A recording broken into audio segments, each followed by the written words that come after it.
Buenas noches, bienvenidos. Buenas noches, don Mario. ¿Cómo están? Qué gusto verlos. Muy bien, Gracias. igualmente, don Estoy Mario. a la orden. Vamos a empezar en un minuto nuestra clase.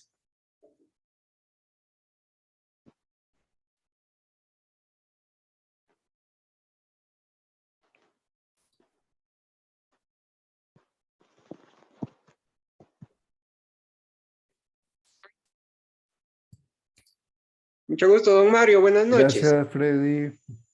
Vamos a empezar. Voy a poner en grande las diapositivas. Muy bien, don Mario. Aquí le vemos. Dios te salve María, llena eres de gracia, el Señor es contigo. Bendita tú eres entre todas las mujeres y bendito es el fruto de tu vientre, Jesús. Santa María, Madre de Dios, ruega por nosotros pecadores, ahora y en la hora de nuestra muerte. Amén. Gloria al Padre y al Hijo y al Espíritu Santo. Como era en un Como principio, en un ahorita, principio, ahora y siempre, por los siglos de los siglos. Amén. San Gabriel, ruega Ruega por nosotros. San Pablo. ruega por Ruega por nosotros. Muy bien, hoy vamos a dar el segundo paso en el misterio de la Eucaristía. Ustedes ven la imagen del Cordero atado, llevado al matadero. Es una imagen referente a nuestro Señor Jesucristo y precisamente hoy hablaremos de esa dimensión sacrificial de la Santa Misa, de los fines y los frutos de la Santa Misa. Estos son los dos temas que nos ocupan hoy. Bueno, entonces, ¿por qué decimos que la misa es sacrificio? Porque hace presente, eso significa el verbo representar en teología y en teología sacramentaria, que es el tema que nos ocupa, hace presente en el hoy de cada celebración litúrgica de la Iglesia el único sacrificio de Cristo. O sea, Cristo solo tiene un sacrificio, solo existe un sacrificio en la historia del cristianismo, que es el sacrificio de la redención, el que consumó nuestro Señor en el Calvario y anticipó en la última cena. Bueno, ese sacrificio quiso que hiciéramos memoria, pero no memoria en el sentido habitual de la expresión hacer memoria, recordar, traer algo a la memoria. No, aquí el sentido es bíblico, memorial significa hacer presente y por tanto, como se hace presente misteriosamente, se aplica su fruto. Bien, entonces cada vez que se celebra la Eucaristía, la iglesia está llamada, la iglesia, todos los que formamos parte de la iglesia, triunfante, militante y purgante, a acoger el don que Cristo nos ofrece. Ese acoger el don significa, primero, participar en el sacrificio de nuestro Señor. ¿Cómo participo? Ofreciéndome con Él a Dios Padre por la salvación del mundo.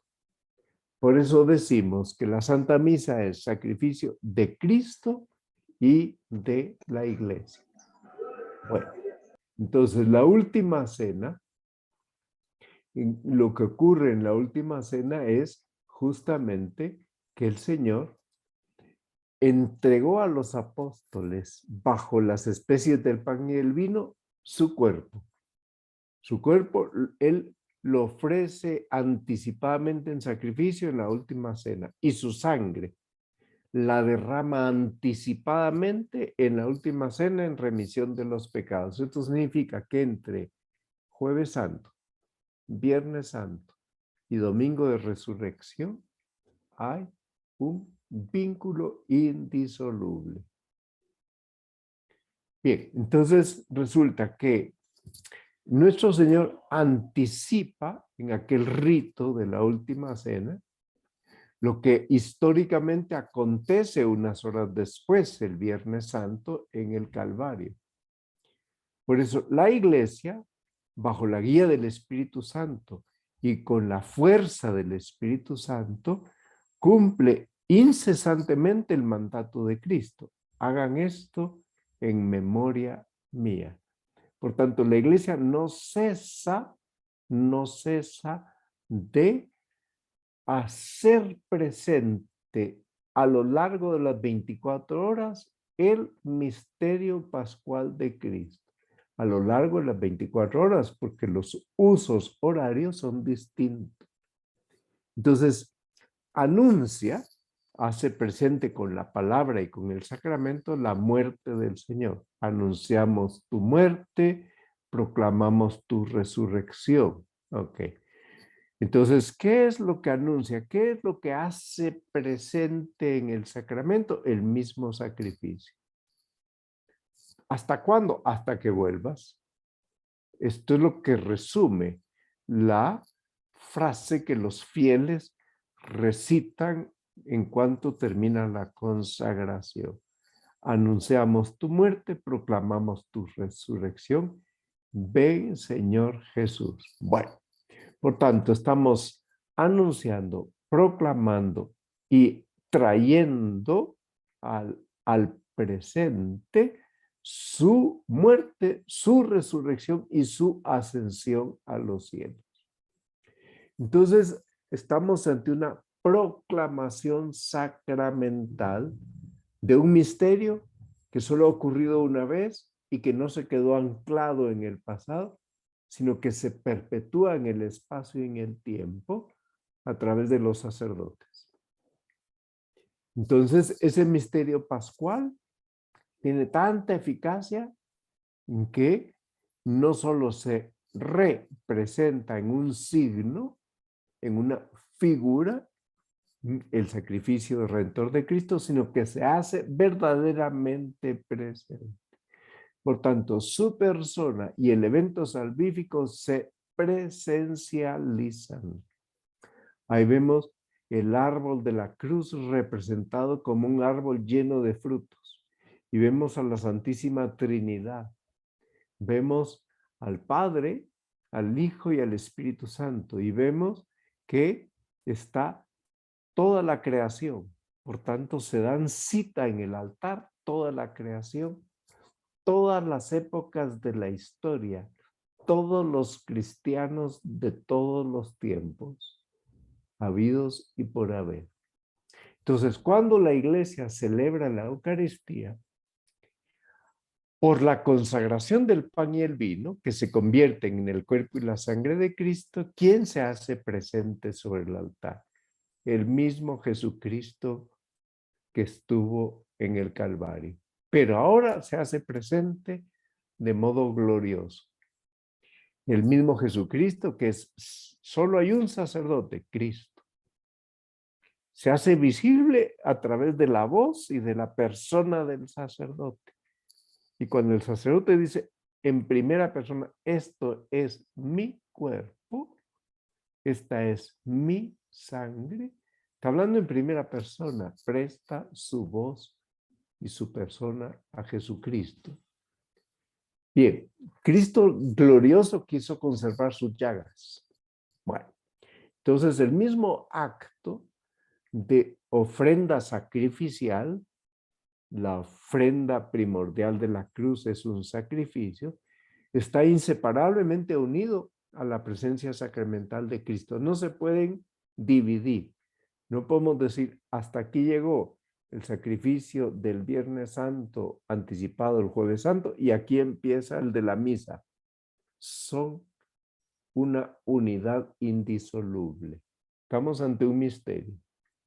Ante un misterio que reviste un rito, reviste unos ornamentos sagrados, ¿verdad? Tiene dos partes perfectamente distintas, pero conectadas entre sí.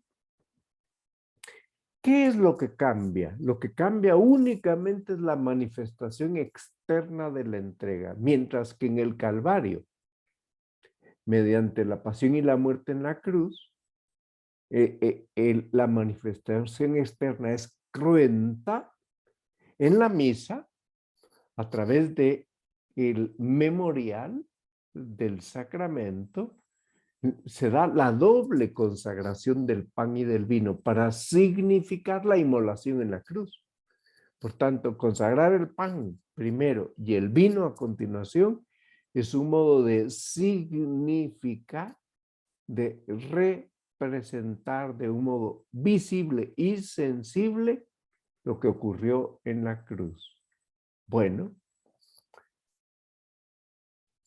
entonces la última cena, el sacrificio del Calvario y la Eucaristía están estrechamente relacionados.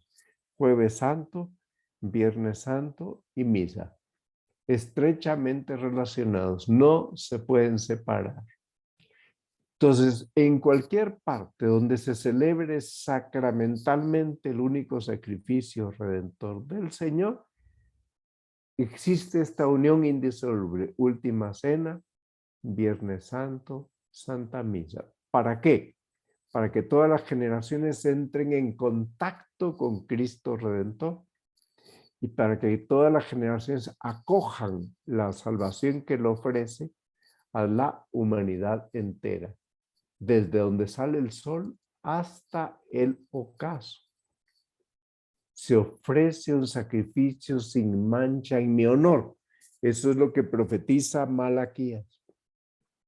Bueno, entonces toda la iglesia ofrece desde el primer Jueves Santo hasta el fin de los tiempos, y toda la iglesia es ofrecida en Cristo al Padre por el Espíritu Santo. Claro que nosotros nos apoyamos en la tradición viva de la iglesia.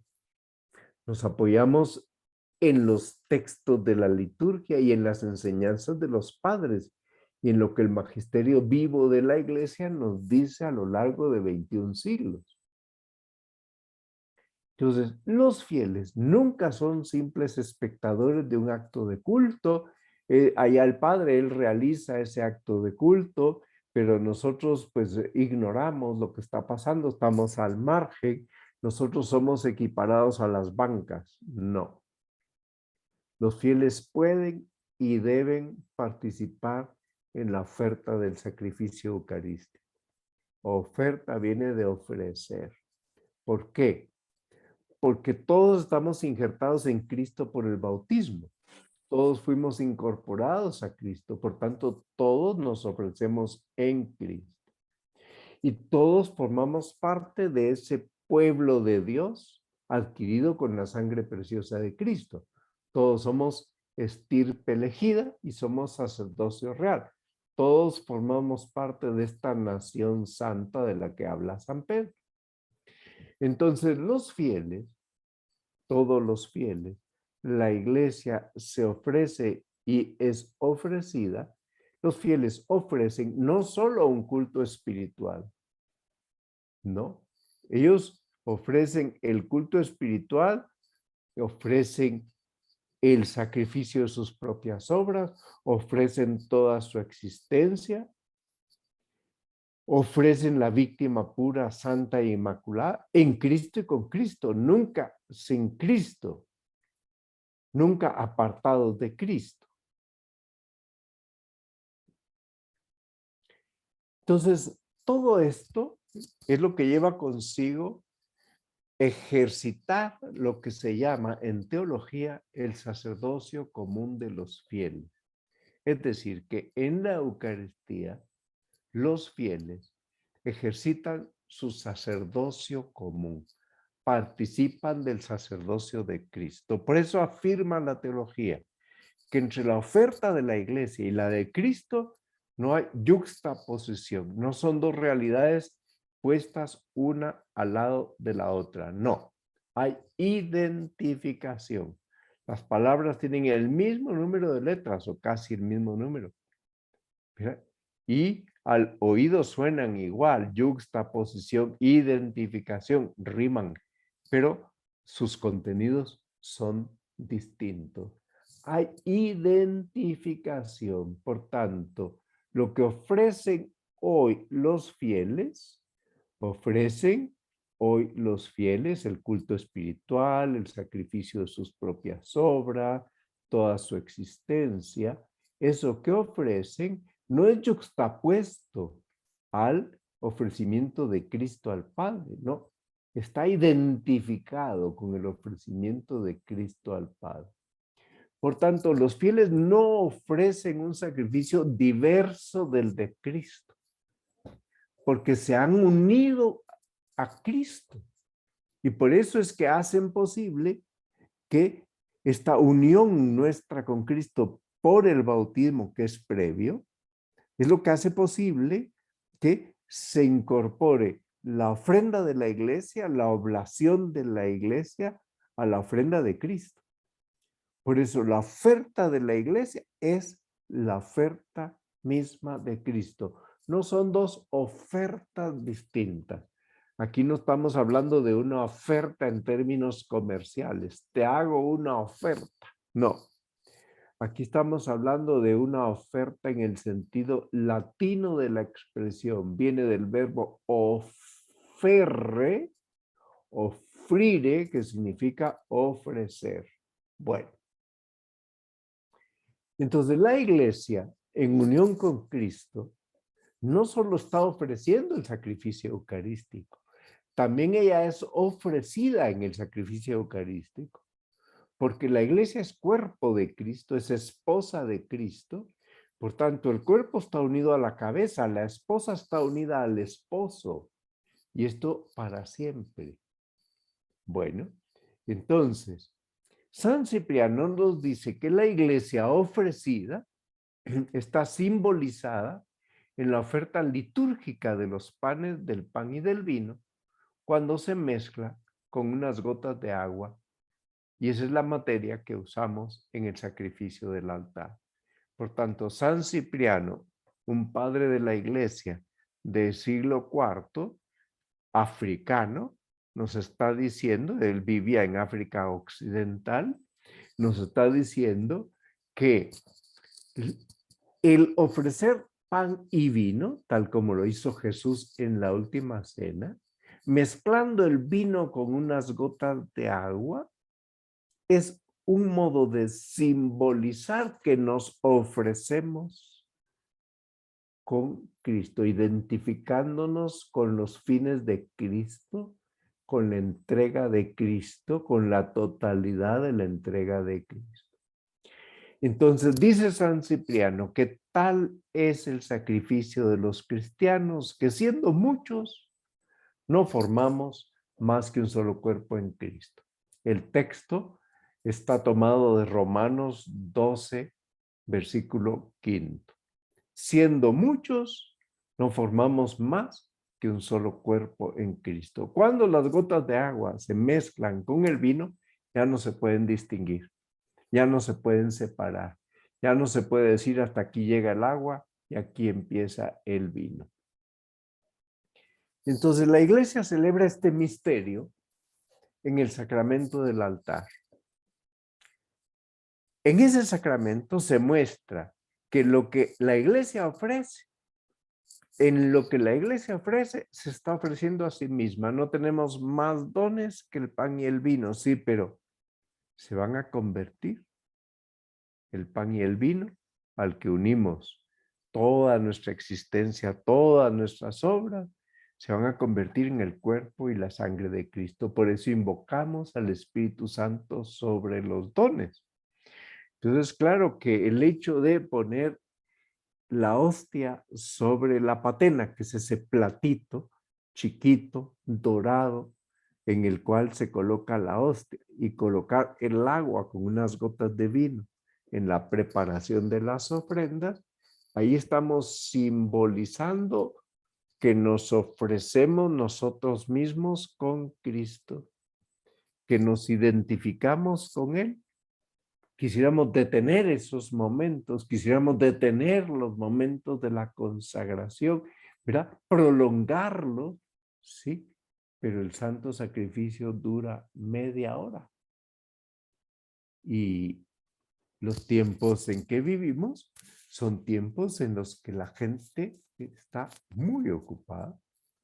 En media hora se celebra el santo sacrificio. Los domingos un poco más porque la homilía es más larga. Bueno, entonces, ¿en qué consiste la participación de los fieles? ¿En qué consiste la participación de los fieles representados por María y por Juan? Porque al fin y al cabo, María es la primer cristiana. Juan, el discípulo amado, el único varón que estuvo al lado de María, acompañando a Jesús en el momento del Calvario.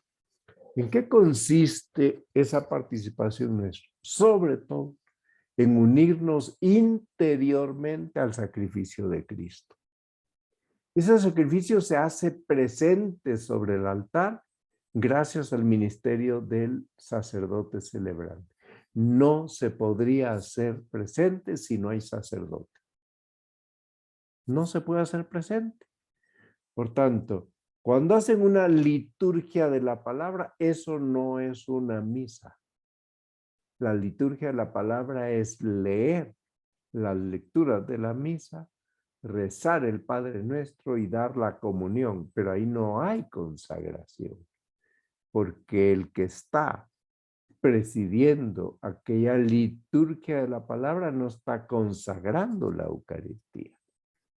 Entonces, no se puede decir que los fieles, en sentido estricto, concelebran con el sacerdote, porque el único que actúa en la persona de Cristo cabeza, impersonando a Cristo cabeza, Christi capitis, dice la fórmula latina, impersona Christi capite, el único es el sacerdote.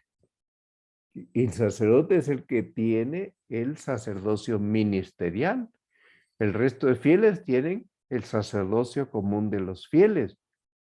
Hay una diferencia esencial entre la forma en que el sacerdote participa del sacerdocio de Cristo cabeza y la forma en que ustedes participan del sacerdocio de Cristo. La de los sacerdotes está vinculada a Cristo cabeza de la iglesia. Ok, la de ustedes está vinculada al haber sido injertados por el bautismo en la persona de Cristo, pero ustedes no representan a Cristo cabeza. Bien, ministerialmente solo lo representa el sacerdote. Entonces, si la participación de los fieles es sobre todo, como decía en la diapositiva anterior, mira, es unirse interiormente al sacrificio de Cristo. Entonces, esto significa que los fieles procuran que la misa sea el centro y la raíz de su vida interior. ¿Y cómo se hace eso? Procuran ordenar todo lo que hacen cada día, el trabajo, todas sus acciones hacia la misa. Por tanto, es como si uno se pudiera ver desde el espacio todos los ríos dirigiéndose al mar. Al fin y al cabo, todos los ríos desembocan en el mar. Entonces, Dios así lo ha dispuesto, así ha organizado, pues, la gravedad y así ha organizado, pues, las corrientes de las aguas. Entonces, resulta que todas nuestras acciones han de ordenarse hacia ahí. Uno intencionalmente lo hace al comenzar el día, al ofrecer sus obras a Dios, pero eso lo puede renovar cuantas veces quiera a lo largo del día. Ahora, este ejercicio de ordenar todo mi día hacia la misa es la manifestación más grande, capital, de lo que se llama en teología el alma sacerdotal. Todos los fieles tienen alma sacerdotal, hombres y mujeres, porque todos participamos del sacerdocio de Cristo. Entonces San José María nos exhorta diciendo, lucha por. No nos dice, esto ya es una realidad en tu vida. No, lucha por conseguir que el santo sacrificio del altar, centro y raíz de tu vida interior, la raíz, ahí se alimentan los árboles, se alimentan a través de las raíces, de modo que toda la jornada se convierta en un acto de culto a Dios. Todo el día se convierte en un acto de alabanza y adoración, de acción de gracias, de súplica y de reparación. Esos son los 4 fines de la misa. Adoración, súplica, acción de gracias y reparación. Toda la jornada se convierte entonces en una prolongación de la misa que has oído y preparación para la misa siguiente. Y por tanto, esa prolongación, ¿en dónde se desborda? En jaculatorias, pequeños flechazos de oración. Eso, yaculata, es una palabra ya latina que quiere decir flechazo. Visitas al Santísimo, a veces físicamente, a veces no podemos hacerlas físicamente, sino espiritualmente. Procuramos todos los días que por lo menos una visita al Santísimo física haya. Y podemos ofrecer nuestro trabajo profesional cuantas veces nos dé la gana. Nuestra vida familiar en la que hay entrega y hay sacrificio, cuantas veces nos dé la gana. A veces no tenemos ganas de participar y ahí estamos, ahí estamos. Entonces las misas sin participación del pueblo también tienen carácter público y social. Las misas sin participación del pueblo tienen efectos que se extienden también a todo lugar y a todo tiempo. Desde el siglo I de nuestra era hasta el último siglo. Desde todo lugar y de todo tiempo. Por eso es tan conveniente que cada sacerdote celebre todos los días, aun cuando no pudiera haber participación de los fieles, ya está él celebrando. Óptimo es que haya participación de los fieles, ¿sí? Pero ¿y el sacerdote que celebra la misa en presencia de 5 ancianas, 5 ancianos? Pues eso alcanza a todas las épocas de la historia y a todos los confines de la tierra. Hablemos de los 4 fines de la misa y de los frutos de la misa. Distingamos los fines de los frutos. Primer fin de la misa, adorar. Segundo, agradecer. Al primer fin lo llamamos fin latréutico, adorar. Latría quiere decir adorar. Idolatría es adorar ídolos, pero el culto de latría solo lo damos a Dios. Es que cada uno solo puede adorar a Dios. Cuando un hombre dice que adora a su esposa o que adora a sus hijos, está hablando en sentido figurado. Adoro mi ejercicio físico, está hablando en sentido figurado. Estrictamente hablando, uno solo adora a Dios Padre por el Hijo en el Espíritu Santo. Fin eucarístico, dar gracias a Dios por todo, por la creación, por la redención, por el don de la vida, tantas cosas por las que podemos dar gracias. Tercer y cuarto fin, reparar y suplicar. El fin propiciatorio es el fin de reparación. Hay que desagraviar a Dios por nuestros pecados y los de todo el mundo. Desagraviar. Entonces ese desagravio es espiritual, sí, pero resulta que no se queda en lo simplemente espiritual porque se está ofreciendo el mismo Cristo y yo me estoy ofreciendo con Cristo. Luego es impetratorio, es de súplica. El verbo impetrar se puede definir como pedir con máxima fuerza. Entonces pedimos a Dios en nombre de Cristo sus dones, sus gracias, su perdón. Entonces, estos 4 fines se expresan en las oraciones que forman parte de la celebración de la misa. Especialmente en donde hay oraciones que por eso es que no pueden cambiar su texto. No podemos cambiar el texto del himno Gloria a Dios. En el cielo y en la tierra paz a los hombres que aman al Señor. No podemos cambiar el texto del credo. No podemos cambiar la anáfora eucarística, son las plegarias eucarísticas. No podemos cambiar el prefacio e inventar uno. El sacerdote está inspirado ese día y entonces empieza a declamar un poema que está fabricando. No, no cambiamos el santo, santo, santo. ¿Por qué?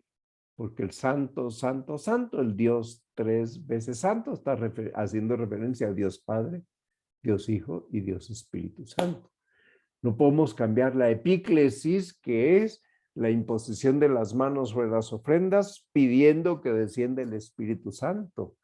No podemos cambiar el texto de la anamnesis, esa palabra griega quiere decir hacer memoria de. No podemos cambiar el texto de las intercesiones, ¿verdad?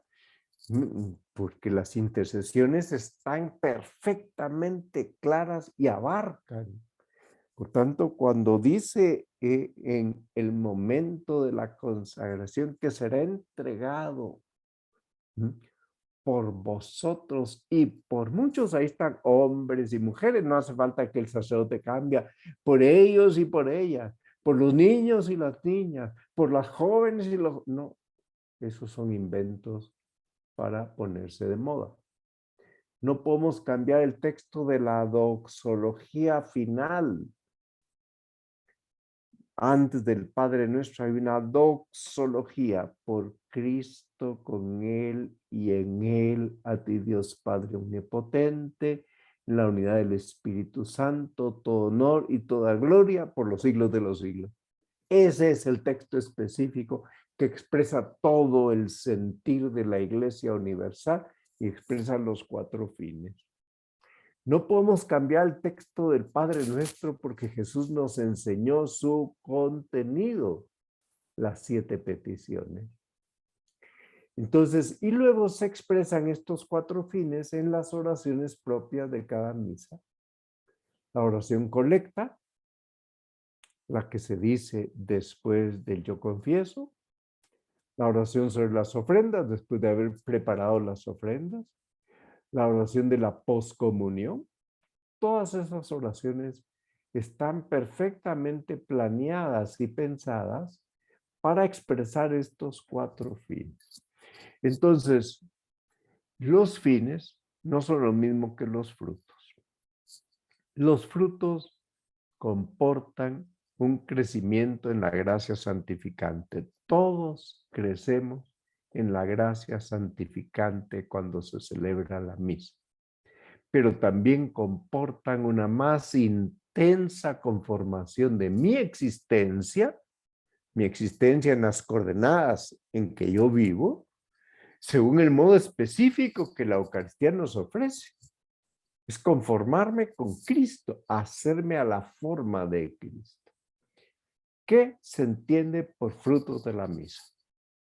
Por frutos de la misa se entienden los efectos que la fuerza salvífica de la cruz hecha presente en el sacrificio eucarístico genera en los hombres. Siempre que los hombres acojamos esa fuerza libremente, con fe, con esperanza y con amor al Redentor. Ahí estamos porque queremos. Todo el tiempo que dure la misa estoy porque quiero. Entonces, frutos de la misa son los efectos que la fuerza salvífica, virtud, aquí está empleado en el sentido latino de la expresión vis, virtus, en latín significa fuerza, la fuerza salvífica de la cruz, que se hace presente en el sacrificio eucarístico, genera unos efectos en los hombres que acuden ahí con fe. que acuden ahí libremente, que acuden ahí con esperanza, que acuden ahí con amor al Redentor. Entonces, vamos a la misa porque queremos. Es que tengo obligación de ir. Es una obligación que asumo libremente. Entonces, los frutos de santidad no se determinan idénticamente en todos los que participan en la misa. ¿De qué depende que sean mayores o que sean menores? Primero, ¿cuál es el tipo de inserción que tiene cada persona en la celebración litúrgica? No es lo mismo la inserción del sacerdote que la inserción del diácono, que la inserción del lector, del acólito, la inserción del resto de los fieles. ¿Por qué? Por un lado, porque tenemos funciones distintas, pero por otro, y esto es lo que más pesa, por la medida de la fe y de la devoción. Porque puede haber una persona ignorantísima, pero que es más sabia que el mismo sacerdote que está celebrando y que tiene una fe más gigantesca que él. Y entonces, pues sí, el sacerdote recibe unos frutos, pero esa persona está recibiendo muchos frutos también. Entonces, participan de manera diversa de los frutos de la Santa Misa, primero toda la iglesia. Segundo, el sacerdote que celebra. Y los que unidos con él están asistiendo a la Santa Misa. Luego, en tercer lugar, los que espiritualmente se unen. Yo me puedo unir espiritualmente a todas las misas que se celebran en este momento en cualquier parte de la tierra. Sí. Y luego, finalmente, aquellos por quienes se aplica la misa. Se puede aplicar por vivos y por difuntos. Aquí tienen ustedes la bibliografía básica de esta clase. Claro, yo aquí he condensado. Esta es la segunda clase sobre la misma. Todavía voy a dar una tercera sobre la Eucaristía. Catecismo, la encíclica de Juan Pablo II, la Iglesia vive de la Eucaristía, la exhortación apostólica de Benedicto XVI, que se llama el Sacramento del Amor, y una instrucción de la Congregación para el Culto Divino llamada Redemptionis Sacramentum, el sacramento de la redención. Pero hay otras lecturas recomendadas. San José María escribió una homilía llamada La Eucaristía, Misterio de Fe y de Amor. Y si ustedes van a Joseph Ratzinger, escribe un libro bellísimo llamado La Eucaristía, Centro de la Vida. Dios está cerca de nosotros. Entonces, las obras completas de Ratzinger, ¿verdad? Son muchas. Muy bien. Esta es la última diapositiva de la clase de hoy. Quito las diapositivas porque lo que he dicho es muy denso y a lo mejor hay cosas que quieren preguntar. Y así doy tiempo a que puedan preguntar lo que deseen. Vamos a ver. Soy consciente de que he usado un lenguaje muy teológico, muy técnico, que las palabras no se pueden cambiar. Ok, de acuerdo, eso es una realidad, pero es que es necesario usar ese lenguaje para referirse con precisión al tema que estamos hablando. Buenas noches. Buenas noches, Juan. Gracias. Buenas noches, don Mario. Bienvenido. Sí. Gracias. Cada charla tengo un percance, en cambio, ahora logré entrar, aunque me costó bastante, porque cambié de teléfono celular. Bien. Ahora tengo un Huawei, perdone. Ya te adaptaste. ¿Verdad? Muy bien. No te preocupes. Estoy aprendiendo, pero capté casi todo. Muy bien. Me impresiona lo que nos dice de que yo puedo participar de las misas que se celebren en cualquier lugar. parte de la tierra. Sí. Si no hay otras preguntas, por supuesto que las va a haber. ¿Podría ampliarme un poquitito eso, si fuera tan amable, don Mario? Porque la iglesia, más allá de los confines geográficos, históricos y étnicos, Es una unidad espiritual, es un cuerpo místico, es decir, un cuerpo misterioso. Estamos en un misterio. La iglesia es un misterio.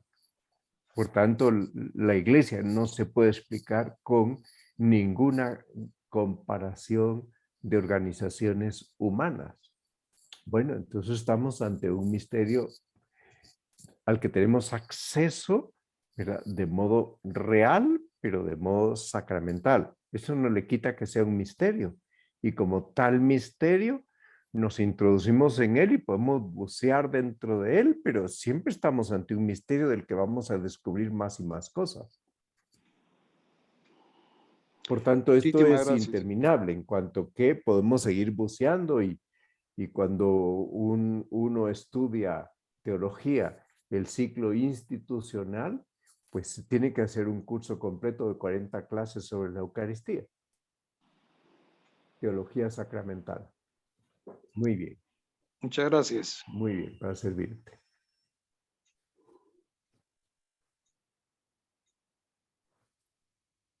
Vamos a ver, ¿alguien más? Están todos muy serios. Ni modo, Juan Miguel se ríe, ¿verdad? Pero es cierto, están todos muy Padre, serios. Sí. ¿Qué Pablo dice le Pablo? saluda. Sí, Pablo. Mire, es que no sé, creo que no es pregunta relacionada a la misa, porque si no recuerdo mal hay una clase de esto, pero ¿por qué hay dos tipos de credos? Sí. El símbolo de los apóstoles es lo que en lenguaje coloquial llamamos el credo corto. Y el símbolo niceno-constantinopolitano es el mismo credo que fue necesario ampliar su redacción en los concilios de Nicea y Constantinopla, siglo III y IV de nuestra época, para hacer frente a las herejías. Era necesario que los cristianos pudiéramos expresar en el credo, que es obligatorio todos los domingos y solemnidades, expresar en el credo en que creemos las 12 verdades, pero explicadas de modo más completo. ¿Por qué? Porque si no, nos metían gol los herejes. Entonces, para evitar las herejías cristológicas y trinitarias que ya aparecieron en el siglo III y el siglo IV, fue necesario proceder a una ampliación de la explicación original. Obviamente se pueden usar los dos. Y es conveniente que la gente sepa también el largo, claro que sí, porque el tema de las herejías cristológicas y trinitarias sigue vigente, sigue habiendo herejías. Muchas gracias, Padre. Ese es el motivo, sí. Muy bien, eso lo vimos en Historia de la Iglesia. Y cuando yo expliqué a Jesucristo Redentor. Muy bien. Bueno, entonces creo que con esto nos hemos hecho una idea. Ahora falta la clase siguiente que yo voy a dar. Se llama, pues yo le he puesto ese título, la Eucaristía 3, porque al fin y al cabo todo el misterio de la Eucaristía era inabarcable en una única sesión. Sí, Juan Miguel. Sí, padre, perdón. Yo tengo dos dudas. A Una ver. es conforme a los frutos. Sí. Mencionaba que uno tiene que estar libre y que pues nace de uno, etcétera. Sí, Pero sí. En mi caso, que tengo dos niñas de 5 y 6 años, bueno, ahorita ya Sí. son 6 y 7, no están tan en sintonía, están ahí pues tratando de aprender, me preguntan muchas palabras que ellas no saben. Sí. Los frutos son iguales, o sea, a nivel Bueno. de ellas. Evidentemente, como ellas son niñas, sus actos de fe, la fe de los niños es una cosa admirable. No es la fe de un teólogo, pero es una fe mucho más sencilla. No es la fe del carbonero, que a lo mejor pues el vendedor de carbón o el vendedor de leña o el vendedor pues de adobe, bueno, pues él tiene unos conocimientos tan rudimentarios que no puede expresar la fe con más profundidad, pero a veces tiene una fe tan gigantesca que hay que bajar la cabeza y quedarse prácticamente asombrados, ¿verdad?, ante la fe de esas personas. Entonces, yo creo que los niños, la oración de los niños muy grata a Dios, tú las llevas para que aprendan a asistir a la Santa Misa y a participar. Entonces, ¿qué tienen que ver los niños en sus papás? que cuando asisten a misa cambian, que salen mejores de lo que entraron, que les calan las lecturas, ¿verdad? Los niños no hacen análisis teóricos, ¿verdad? Los niños ven resultados prácticos, pero los niños se dan cuenta de cómo sus papás mejoran cada vez que van a misa. Llegan puntuales, llegan bien vestidos, no están chateando durante la misa, están concentrados y recogidos y están participando en familia. La familia es iglesia doméstica. Participan en familia del misterio. Ven que sus padres se confiesan, que comulgan. Todo eso les entra a los niños por los ojos y entienden lo que es prepararse. Claro, lo entienden a su modo. No es lo mismo que lo entienda una persona que tiene 2 maestrías y que ha estudiado más a fondo su fe y que ha recibido estas 40 clases, a que lo entienda uno que tiene 5 maestrías, pero no sabe ni el ABC, no se sabe el credo, no sabe la gramática del cristianismo, ¿verdad? Entonces, pues es por muchas maestrías que tengas, si es ignorante en materia de fe, pues podrá saber de muchas cosas, pero de esto no sabe, ¿verdad? Muy Gracias, padre. Gracias, bien. genial. Y Bueno. la otra duda, y con Sí. eso ya terminan mis dudas, es que en esta imagen que usted nos presentó, donde Jesús está en un árbol y Sí, nos dijo que eran los cristianos que han estado en el pasado, los del presente y los del futuro. Eso que me los recuerda a una frutos llegan, charla. que los frutos llegan a todos. Exacto. Sí, Eso sí. me recuerda a una charla que la oí aquí en la obra, que decía de que es la máquina del tiempo. Es decir, ahí está presente el sacrificio y que todos como iglesia participamos. Es que ahí el pasado, el presente y el futuro están unidos porque es como que te metieras en el primer jueves santo de la historia y en el Calvario el primer viernes santo de la historia y en el domingo de resurrección. Ese es el gran misterio de la misa, que no es un rito, no es una cosa ritualística, no. El peligro de muchos católicos es quedarse en la parte ritual y no entender el misterio que se hace presente.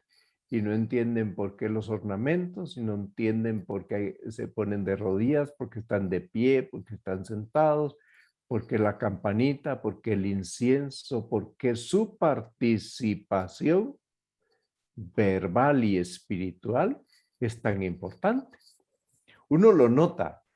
Cuando yo celebro una boda, es muy distinto de cuando celebro una misa dominical, donde va la gente habitualmente. Eso saben contestar, saben cuándo ponerse de pie.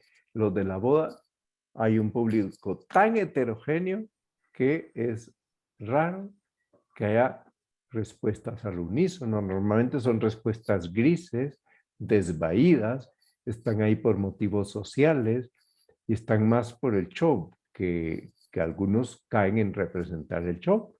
Yo he tenido todo tipo de bodas, unas que es de asombrarse la fe que tienen los nuevos esposos y los que participan, y otras que da pena, dan ganas de llorar, porque ni ellos, ni los que se casan, ni los que asisten, entienden bien que están en un misterio, están muy preocupados de las fotos, de las cámaras, de saludar, pero no están metidos en el misterio, ¿verdad?